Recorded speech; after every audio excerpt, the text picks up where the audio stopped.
Could you eat a meal this big every day for a year and lose weight? The answer is yes. Yes, you could. And will it taste like Panera's broccoli cheddar soup? No, it won't. We're making the ridiculously big soup following the ridiculously big framework here at Eat Like a Bear, based on the framework that is driving all of the success that landed us into the Yahoo News recently. And we're making a Panera copycat.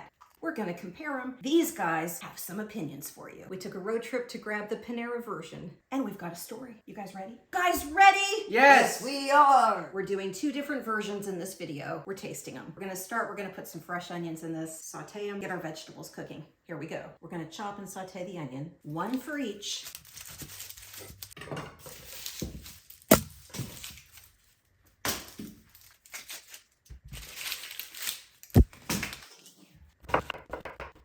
Starting to cry. We're gonna saute our onions. What do we saute them in? We'll saute them in a bit of butter, but the copycat's gonna have a good bit more butter than our ridiculously big soup. This is kind of insane. And we'll put a bit of butter in this other one, just enough for those onions to have a little bit of oil. I've got onions falling all over the floor. All right, to the stove top. The onions are a sizzling. I took a stick of butter out of that. I had an extra stick out and I just tossed it in. That was too much. We are making 2 pots of broccoli soup today. How much broccoli? We're gonna put about 1 pound in each of these right here. This was a giant 5-pound bag of broccoli. How do we get 1 pound out of this? Does someone have a postal scale? You know I measure carefully if you watch this channel. I know this skillet fits about 1 pound of broccoli because I've made a lot of ridiculously big skillets in this. The same base. Boy, I didn't want to grate the carrots, so someone grated them for me. Some people in the keto world don't eat carrots. You can leave the carrots out. You can put more like 1/4 of a bag in one of these. Panera does have a decent amount of carrot in, so we're putting in some carrot today in honor of Panera. And here's where we really start to diverge. These are our onions cooked in a lot of butter. Measuring so carefully as per usual. We're gonna taste all this later for salt and pepper. Let's not worry too much now. We're gonna let someone else make our broth for us today. Homemade broth is delicious. It's really simple to make, but this will do in a pinch. We're gonna cook these. I estimate, especially with the frozen broccoli, it's gonna take at least 20 minutes for each of these. We're at elevation. It might take a little longer. I do like mine kind of soft. So part of this is you learning your equipment, learning your elevation, and what you like, and getting it to that right point. The ridiculously big skillet, the ridiculously big salad. This is part of the 3-pack of books, and this soup is very similar to the broccoli cheddar in this book. It's not a Panera copycat. The Panera soup, if you ate it in the giant quantities that I eat the ridiculously big skillet dishes, you're probably gonna gain a good bit of weight. So yes, I was a 1 meal a day eater to lose the 140 pounds. The meals typically looked like this giant skillet dish, this giant salad. And a lot of people misunderstand the important point. These meals are highly crafted. They don't have all the cheddar cheese on the planet, because if we eat too much cheddar cheese, we're not gonna lose weight. I am sorry to be the messenger of that point. I'm really, really sorry. You'll find in our community people making suggestions like, go to Pinterest and find a cream of broccoli soup recipe to use. Well, is that recipe like mine, or is it like the copycat from Panera? Because there is a very big difference. And so people just beginning to learn this very often make that mistake. But you're not gonna make it because you can see the difference right here. We're cooking the difference right here on the stovetop. It's all muddied by the fact that yes, cream is keto and so is cheese. I can also eat 3,000 calories of each, about like that. Okay, buy the Skillet's book, buy the salad book, buy the 3-pack. It comes right now with some magnets in it. And that was a word from our sponsor. We got it cooked. It's smelling pretty good. Here we go. Facial. We're doing a few things in this stage. We're seasoning, we're thickening. You can leave it just as it is with the whole broccoli in there. I'm gonna use an immersion blender to just blend it up a little bit. It will help thicken it for one thing, and just be more of a cream soup consistency. You can use a food processor, a regular blender, whatever works. You can just mash it, I suppose, if it was overcooked enough. Get in a shower. Woo. Okay, That went a very long way to thickening the soup. And this so far has no cheese or dairy in it. We're gonna add that. I add it at the end and just warm it up a little bit. If you add it too soon, you're at risk of your dairy curdling, so we're not gonna do that. Panera has a real thick soup game going on. We're gonna thicken this up a little bit more. In this jar, I have about a 1/4 cup of flour and some nutmeg, just a little bit of nutmeg. What I'm gonna do is take some of this hot broth out, put it right in here. I never actually thicken my soups, not really, and not with flour. Because what I'm trying to do is really mix that flour in. You know when soups get kind of extra lumpy and they almost taste like they have dumplings in there? That's because the flour was not mixed in well. That's mixed in pretty good.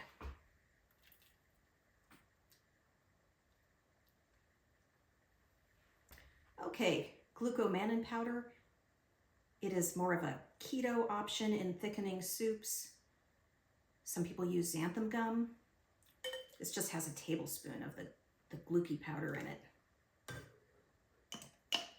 Bit of nutmeg as well. I mean, the nutmeg's just in there because I needed to add it, so why not just put it in there? It could be added at other stages.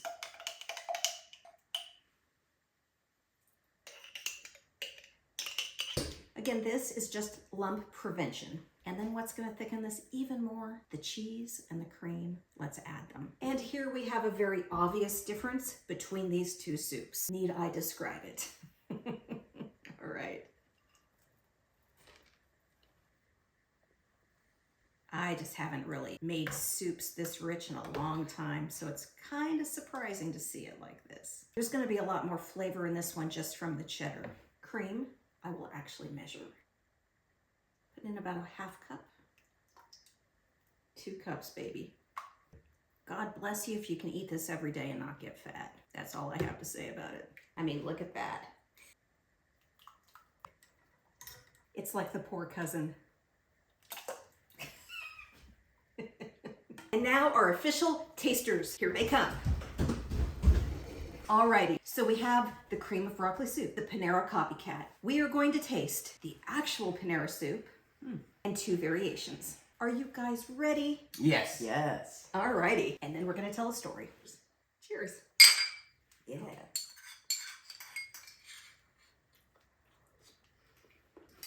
This is good stuff. Really creamy. Same. This is really amazing. Maybe like a 8 or 9 out of 10.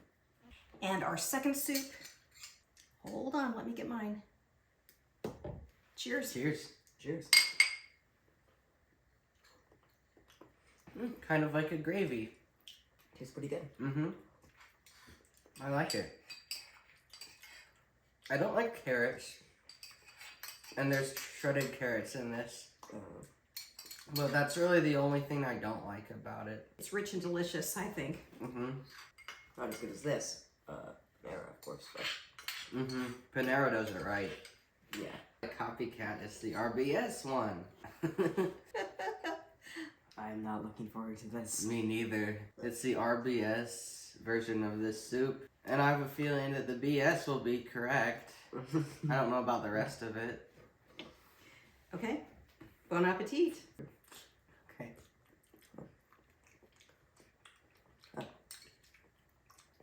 Yep, this is... It tastes like a watered down version of Yeah. the rest of it, but... Yeah, this is just like water with broccoli and carrots, really. Okay, so you know what the key difference is between the 2 recipes? Cheese. Cheese and cream and butter. Mm-hmm. So this is a much leaner recipe. I mean, it's not bad. It just tastes like if you added a 1/2 gallon of water to the other one. This. Now, let me demonstrate 2 things. First of all, hold your bowls to camera. Right up there. Let's see them. Notice all 3 are empty. We all ate them. A key question for you guys. If this soup, a watered down version, yes, because it doesn't have as much cheddar cheese and cream and butter in it, if this version allowed you to get out and do the things you wanted to do in life, would you eat this instead of the other versions? Yeah, I would. It's edible. Like a 4 out of 10, maybe. I'd eat it. Well, so here's my view of this. I never eat this compared to this. If you start your meal and you actually literally take a taste of the main thing you're trying to replicate, and then you eat the other thing, you're never going to be satisfied with that. No. Yeah. This structured taste test is actually not a reflection on how I would ever run my actual meal. And so I am about to go and sit down and eat this entire thing. Frederick, would you find it interesting to realize that this has about 1/4 of the calories of the other one? No, I don't find it interesting. If you water anything down, you reduce the calories. Yeah. So we've tasted all three. You've given them all a shot. What's your number one? Panera. Number one. Panera. We might as well be doing a Panera advertisement. Yeah. This is the RBS version.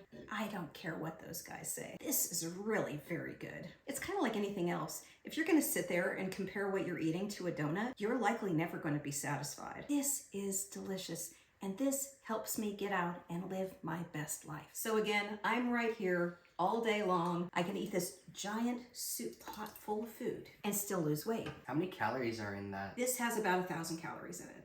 And actually, if you're gonna have this for your 1 meal a day, so I was a 1 meal a day eater to lose 140 pounds, add some protein to it, add some chicken on top, have a little steak on the side. I typically eat about 6 to 8 ounces of protein with something like this. It's story time, spin the wheel.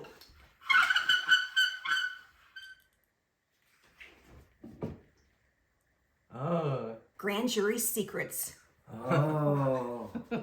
Oh my goodness. Grand jury secrets. We've already lost one story listener. We hope we don't lose you too. There's a way I would tell this story that could land me in jail. And we're going to try to tell it the other way. Search Amazon and Barnes & Noble for the how-to book, How to Survive the Grand Jury. And you're not going to see it. Do you know why you're not going to see it? By the end of the story, you're going to understand. We need to go back to about 2013. This one was about 5 years old. And you should understand, a lot of people think about the grand jury and they think about criminal cases and criminal cases passing before the grand jury. But another use of the grand jury is, say you're on a public board, say you find something out that's going on that should not be going on, and you really have no other recourse, but it's your job as a board member to report it. Where do you report it? The grand jury. Okay, that is kind of your last resort sort of situation. I want to just say no one ever wants to be before the grand jury, frankly, for anything. But also, this story is about one of those sort of public institutional cases. So I was on a board. I found stuff. I was trying to examine how the organization could avoid bankruptcy. And so I started in a series of FOIAs, which is Freedom of Information Act requests, getting information about spending, getting it from the county office. When I then found enough that I needed to make further reports, both to the county and to the grand jury. Well, I did actually go to Amazon to look up, like, is there someone who's done this before me, who is going to guide me in how to survive this? It was very stressful. And all I really knew to do was just to send them a letter. I wrote a letter to the grand jury, but it was so highly sensitive. It was 100% data focused and accurate. I was not concerned that I would be sued over it, but it was an extreme shit in the nest situation. Do you know the expression, Alistair? Not really. Okay, so if you're, say, a parent bird, where are you doing your business? Outside the nest. Why is that?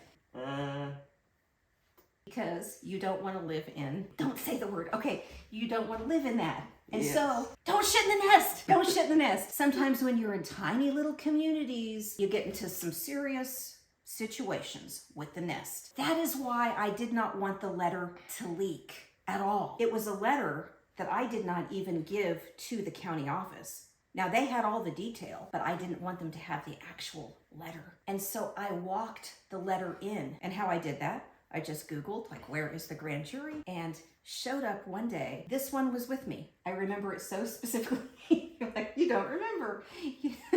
Because his brother was in school. We were out of school. And so we drove together to the location.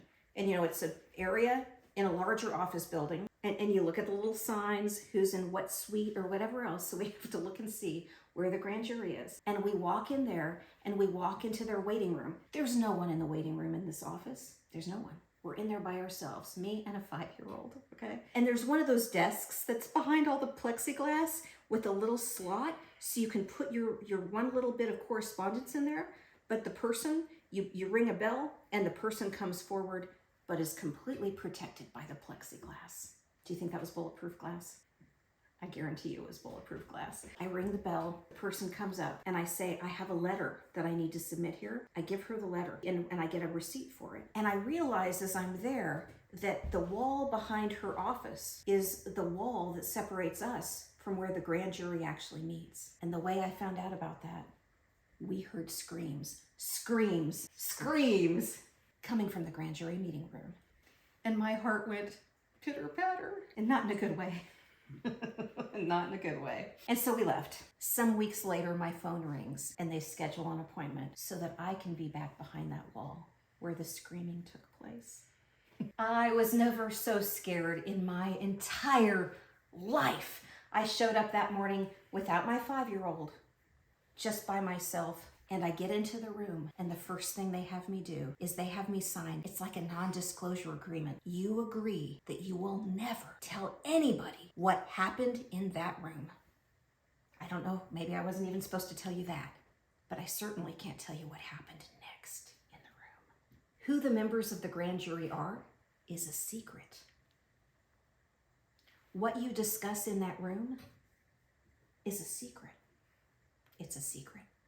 Just a few weeks later, I'm at his school. Now, his school is not involved in the case that I'm involved with the Tulare County Grand Jury at all. But I'm at his school, and I see a little group, about a half dozen people, walking around campus. And I was like, what? And then they walked past me, and I waved, hey, how you doing? And they were very nice, and they waved, but they also looked a little bit surprised and a little taken aback, like they'd been found. And I went up to Teacher Peggy, and I said to her, why is the grand jury here at school? And she said, well, Amanda, I'm not sure. And how on earth do you know who's on the Tulare County Grand Jury? I am sure there's a new grand jury by now. And I can tell you the little case I was involved with, that institution lived another day. But you will never see the tell-all book on my surviving the Tulare County Grand Jury, because the key thing behind that wall, I cannot share. Come for the recipes, stay for the stories.